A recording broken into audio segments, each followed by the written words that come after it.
अस्सलाम वालेकुम viewers, welcome to Zaika with Yasmin YouTube channel.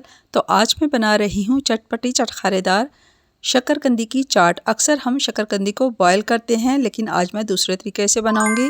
तो चैनल पे अगर आप नए हैं, चैनल को सब्सक्राइब कर लें। तो चलें स्टार्ट करते हैं। तो यहाँ पे मैंने ली है शकरकंदी, 2 बड़े साइज़ की ये शकरकंदियाँ हैं। आप कम या ज़्यादा जितनी भी शकरकंदी लें, सबसे पहले उसको अच्छे से धोएँ, क्योंकि उसके ऊपर बहुत ज़्यादा मिट्टी लगी होती है। तो आपने अच्छे से धोने के बाद इसके किनारे छुरी से काट लेने हैं। और अब इसको स्टीम करेंगे। पतीला लिया है मैंने स्टेनलेस स्टील का, इसमें 3 गिलास पानी डाला। फिर मैंने स्टीम की जाली रखी और ऊपर शकरकंदी रख दी है, कवर किया और इसको मीडियम फ्लेम पे स्टीम देंगे। शकरकंदी बहुत जल्दी गल जाती है, तो 30 से 35 मिनट में ये बड़े साइज़ की शकरकंदी छुरी से चेक किया तो गल चुकी है। और अब मैं इसको निकाल लेती हूँ।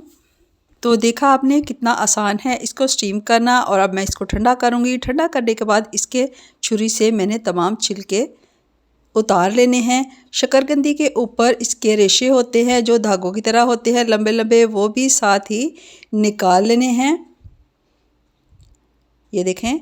और अब इसको मैं छुरी से काट लूँगी। आपने तेज़ छुरी लेनी है और इसके मोटे मोटे स्लाइस काटने हैं। शकरकंदी अभी गर्म है इसलिए टूट रही है। अगर आप इसको थोड़ा और ठंडा करेंगे तो ये बिल्कुल नहीं टूटेगी।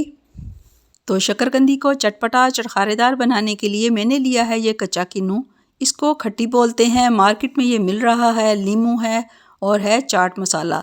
तो मैं इसके ऊपर डाल रही हूँ खट्टी का जूस और साथ में चाट मसाला। तो ये बहुत ही आसान और चटखारेदार स्टीम शकरकंदी की चाट तैयार है। अब आप इसको बनाइए और फैमिली के साथ इंजॉय कीजिए। तो व्यूअर्स, मुझे उम्मीद है आपको मेरी वीडियोस अच्छी लग रही होंगी। अगर आपको मेरी वीडियो पसंद आती हैं तो चैनल को सब्सक्राइब ज़रूर कीजिए, वीडियो को लाइक और दोस्तों में और फैमिली में शेयर कर दिया करें। और मेरे चैनल को आपने चेकआउट भी ज़रूर करना है। तो वीडियो देखने का शुक्रिया, दुआ में याद रखिएगा। अगली वीडियो तक के लिए अल्लाह हाफिज़।